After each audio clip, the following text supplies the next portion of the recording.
Welcome back جی. اب معاشرے کی ایک ایسی حقیقت کی بات کریں گے جس سے ہم نظریں نہیں چرا سکتے. لوگ بیوی اور والدین کے حقوق کی بات تو بہت کرتے ہیں, مرد بیچارہ اس تمام تر معاملے میں کیا کرے, وہ بہت بے قصور نظر آتا ہے ہمیں. اگر ساتھ رہتا ہے تو ہم دیکھتے ہیں کہ وہ اپنی ماں کے اور اپنی بیوی کے جھگڑے برداشت کرتے رہتا ہے, بیوی اپنا حق جتاتی رہتی ہے کہ مجھے الگ رہنا ہے, جبکہ دوسری جانب جو ماں ہے اس کا بھی دل یہ ہوتا ہے کہ جی میرا بیٹا ساتھ رہے. اور پھر ایک مطلب کیسے ایک ماں ایک دم سے اپنے بیٹے کو کہہ دے گی کہ ہاں جاؤ ٹھیک ہے تم الگ ہو جاؤ. شوہر بیوی کے لیے کچھ کرنا چاہے تو پھر ظاہری سی بات اس کو ماں کا ڈر رہتا ہے, ماں کے لیے اگر کچھ کرنا چاہے کچھ خریدنا چاہے تو بیوی سے جھگڑے شروع ہو جاتے ہیں. خاص کر ایسے مرد زیادہ پریشان رہتے ہیں, زیادہ ڈپریشن کا شکار رہتے ہیں جن کی آمدنی کم ہوتی ہے. مرد ساری زندگی حقوق پورے کرنے میں لگا رہتا ہے, کبھی بیوی کے حقوق, کبھی ماں کے, کبھی بچوں کے. میں نے اپنی زندگی میں ایکسپیرینس کیا ہے کہ جو میرے ارد گرد مرد ہیں, جیسے میرے بھائی ہیں, میرے میاں ہیں, کبھی اپنے لیے نہیں جیتے. پیدا ہونے سے لے کر یا جب وہ ہوش سنبھالتے ہیں اور نوکری پر جاتے ہیں اس وقت سے آخری دم تک مرد جو ہے ہمیشہ دوسرے کے لیے جیتا ہے, وہ اپنے لیے کبھی بھی نہیں جیتا. لیکن وہ بیچارہ کنفیوز ہو جاتا ہے کہ وہ بیلنس کیسے لے کر آئے.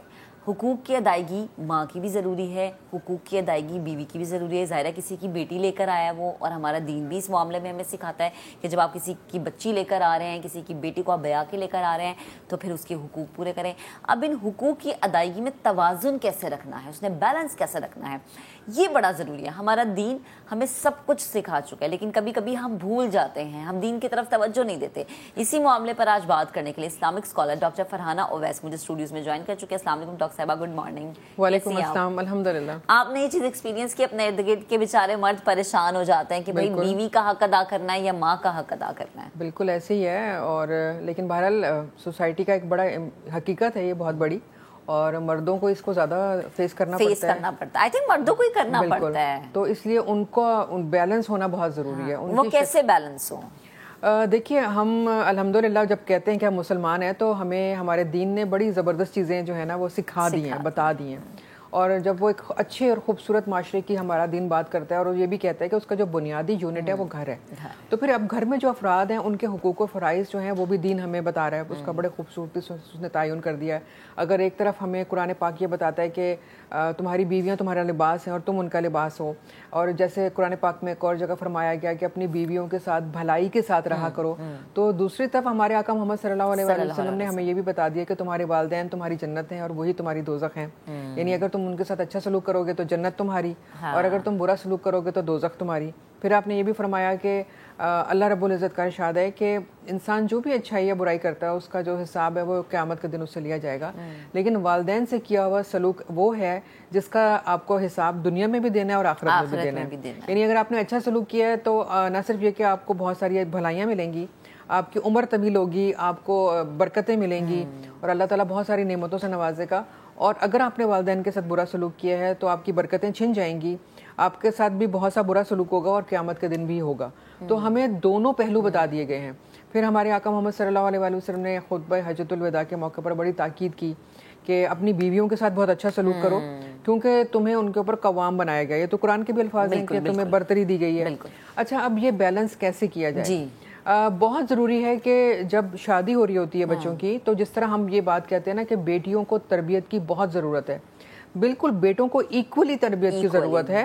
اور ان کو یہ نہیں کہ صرف شادی کے ٹائم پہ آپ بتائیں کہ تمہارے یہ فرائض ہیں, تمہارے یہ حقوق ہیں, بلکہ جب آپ بچوں کی تربیت کر رہے ہوتے ہیں تو بہت چھوٹی ایج سے ان کو بتانا شروع کر دیں کہ آپ کی کیا رسپانسبلٹی ہے, جب آپ بڑے ہوں گے, جیسے جیسے آپ بڑے ہوں گے تو آپ کے یہ فرائض ہیں, آپ کے یہ حقوق ہیں, والدین کی طرف یہ آپ کی ذمہ داری ہے, بہن بھائیوں کے ساتھ آپ کی یہ ذمہ داری ہے, دوستوں کے ساتھ, اور اس کے ساتھ ساتھ اگر جب آپ کی شادی ہوگی اور بیوی آئے گی تو آپ کی یہ ذمہ داری ہے. اگر آپ بچے کی تربیت اس طرح سے کرتے ہیں کہ اس کو اپنی بیوی کے حقوق اور فرائض کے حوالے سے بھی بتا رہے ہیں اور والدین کے بھی, تو آئی تھنک بہت اچھے طریقے سے گھر میں اچھے ماحول کے ساتھ رہا جا سکتا ہے. بہت سارے مشکلات سے بچا جا سکتا ہے. دوسری طرف والدین کو بھی یہ سمجھنے کی ضرورت ہے کہ جب ایک بچی اپنے گھر بار تمام چیزوں کو چھوڑ کر آپ کے پاس آ رہی ہے تو آپ اس کو بھی اسپیس دیں, آپ اس کو بہت کچھ کرنے کا موقع بھی دیں. کیونکہ دیکھیں بچیوں کا عام طور سے یہ ہوتا ہے کہ تعلیم مکمل ہوتے ہی شادیاں ہو جاتی ہیں.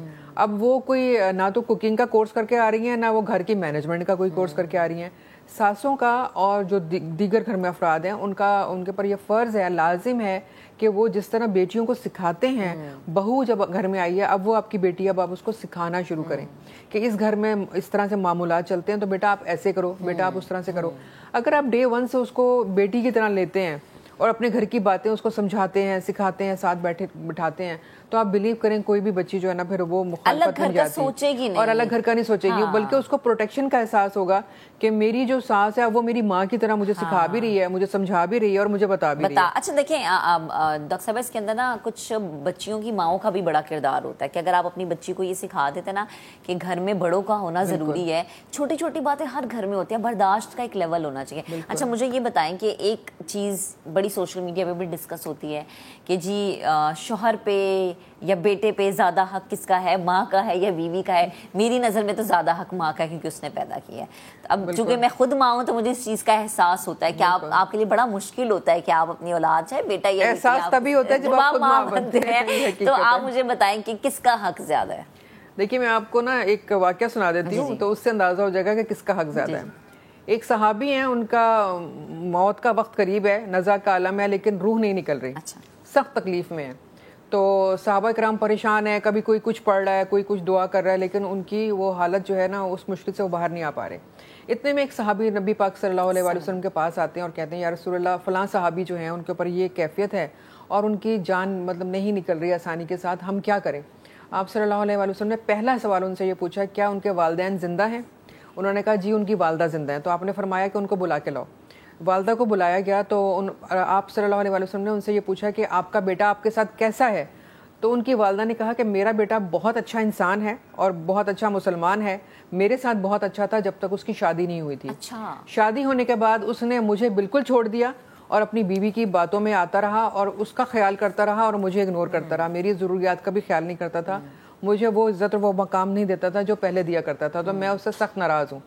جب انہوں نے یہ باتیں کی تو آپ صلی اللہ علیہ وآلہ وسلم نے دیگر صحابہ کرام سے فرمایا کہ جاؤ لکڑیاں اکٹھا کرو, ان کے اوپر لکڑیاں ڈالو اور آگ لگا دو. تو ماں رونے لگی, کہنے لگی کہ یہ آپ کیا کہہ رہے ہیں؟ تو آپ صلی اللہ علیہ وسلم نے فرمایا کہ اگر تم اس کو آج معاف نہیں کرو گی تو اس کا یہی حشر قیامت کے دن ہوگا, اس کو جہنم میں ڈال دیا جائے گا. اب آپ سوچیں گے بیوی کے فرائض تو پورے کر رہا تھا, اگر صرف بیوی کے فرائض پورے کرنا کافی ہوتے تو اسے جہنم کی کیوں نہ دی جاتی کہ ابھی آپ نے جہنم میں جانا ہے. پھر اس کی والدہ نے اس کو معاف کیا اور آپ صلی اللہ علیہ وسلم نے فرمایا کہ تم اس کو معاف کرو, جو کچھ اس نے کیا ہے اللہ تعالیٰ اس کو آسانی دے. جیسے ہی اس کی ماں نے کہا کہ میں نے اس کو معاف کیا تو اس کی روح قبض ہو گئی. تو اللہ تعالیٰ نے اس کی موت کو بھی آسان کیا ماں کے جملوں کے ساتھ. تو آپ کوئی بھی ہیں, آپ کتنے ہی اچھے ہیں, پڑھے لکھے ہیں, آپ بڑی اچھی زندگی گزار رہے ہیں, آپ صاحب حیثیت ہونے کی وجہ سے اپنی بیوی کو لے کے الگ رہ رہے ہیں, لیکن اگر آپ نے ماں باپ کے حقوق ادا نہیں کیے تو پھر آپ جواب دہ ہیں دنیا میں بھی اور آخرت میں بھی. دوسری بات یہ کہ دیکھیے سب لوگ صاحب حیثیت نہیں ہوتے کہ وہ والدین کو بھی الگ رکھ کے سپورٹ کر سکیں اور بیوی کے ساتھ بھی رکھ سکیں. اگر ایسی صورت ہوتی ہے تو پھر بیویوں کو بھی چاہیے کہ وہ تعاون کریں, سمجھ جائیں, گھر کا ایک حصہ اپنے لیے الگ کر لیں کہ بھی ٹھیک ہے اگر آپ والدین کے ساتھ مل جل کے نہیں رہنا چاہتی تو گھر کا ایک حصہ الگ کر لیں جس میں آپ اپنا کچن الگ کر لیں, اپنا روم الگ کر لیں, ایک پورشن اپنا علیحدہ بنا لیں تاکہ آپ اپنی مرضی سے اس حصے میں رہ سکیں, یہ آپ کا حق ہے. لیکن اگر آپ کا ہسبینڈ الگ گھر آپ کو نہیں لے کے دے سکتا تو آپ اس کے ساتھ مل کر جیسے زندگی وہ گزار رہا ہے اپنے والدین کے لیے جو کرنا چاہتا ہے اس میں شریک رہیں, اور اگر آپ کو کچھ چیزیں پسند نہیں ہیں ان چیزوں کو چھوڑ دیں بجائے اس کے کہ آپ ناراض ہوں یا آپ گھر چھوڑ دیں یا آپ اس کو جو ہے وہ تانے دیں کہ تم مجھے گھر الگ نہیں دے رہے ہو تو میں ماں باپ کے گھر چلی جاؤں گی. یہ باتیں پھر نہیں کرنی چاہیے نا. اور آئی تھنک ڈاکٹر صاحب جب آپ ایک دفعہ ڈیسیژن لے لیتے ہیں پھر آپ کو اس پہ قائم رہنا چاہیے, نبھانا چاہیے. اور میرے خیال سے کہ اس معاملے میں بیویوں کو زیادہ سمجھنے کی ضرورت ہے. بالکل, بیویاں اگر ظاہر مائیں جب ایک سرٹن ایج تک ماں باپ پہنچ جاتے ہیں تو پھر ہم تو اپنے ماں باپ کو یہ ہوتا ہے کہ ایک سرٹن ایج تک ہے تو یار اچھا ٹھیک ہے امی ابو جو کہہ رہے ہیں وہ بالکل ٹھیک کہہ رہے ہیں, اور پھر ہمارا تو دین ہمیں سکھاتا ہے کہ آپ نے ماں باپ کی نافرمانی نہیں کرنی, ان کو اف تک نہیں کہنا. اچھا مجھے یہ بتائیں کہ اگر ایک خاتون اپنے میاں سے یہ مطالبہ کریے جی کہ مجھے الگ گھر لے کے دو, لیکن ماں باپ بوڑھے ہیں اور ان کا ایک ہی ایک بیٹا ہے, تو ماں باپ یہ شکوہ کرتے نظر آتے ہیں جی کہ ہمارے بیٹے کو نکال کے لے گئی ہے, اور بچے کو خیال ہونا چاہیے تھا جی کہ ماں باپ اکیلے رہتے ہیں تو ماں باپ کے ساتھ, لیکن وہ بیوی نہیں مان رہی. تو اس صورتحال میں یقیناً بیوی کے لیے بھی تو کچھ نہ کچھ حکم ہے. جی بالکل, بیوی کے لیے تو بالکل یہ حکم ہے کہ اگر وہ الگ رہنا چاہتی ہے تو اس کو الگ گھر دیا جائے. اگر وہ خرید نہیں سکتا تو کرائے پہ دیا جائے. اور پھر دوسری صورت یہ ہے کہ اگر والدین ضعیف ہیں تو پھر اس کا فرض ہے کہ وہ اپنی بیوی کو الگ رکھے لیکن اپنے والدین کے پاس روزانہ آئے, ان کے کام کرے اور حقوق پورے کرے. اگر ان کو وہ کوئی سرونٹ دے سکتا ہے تو ان کو سرونٹ دے, تاکہ ان کے کام بھی نہ رکیں, ان کو وہ پراپرلی ان کی دیکھ بھال بھی ہوتی رہے, اور بیوی جو ہے وہ بھی خوش رہے. اگر بیوی مطالبہ کر رہی ہے تو شوہر کے لیے لازم ہے, اور دین نے اس کی اجازت دی ہے. ٹھیک ہے, بے حد شکریہ ڈاکٹر صاحبہ ہمارے ساتھ موجود تھی, گفتگو کر رہی تھی. تو بھئی آپ اپنی زندگی میں جو بھی فیصلہ کریں بہت زیادہ سوچ سمجھ کے کریں, کبھی کبھی بڑوں کی مرضی کو مد نظر رکھ لیا کریں, کیونکہ اس سے گھر میں برکتیں ہوتی ہیں, آپ کے کاموں میں بڑی آسانی ہو جاتی ہے, آپ کو بہت اچھی گائیڈ لائن مل جاتی ہے.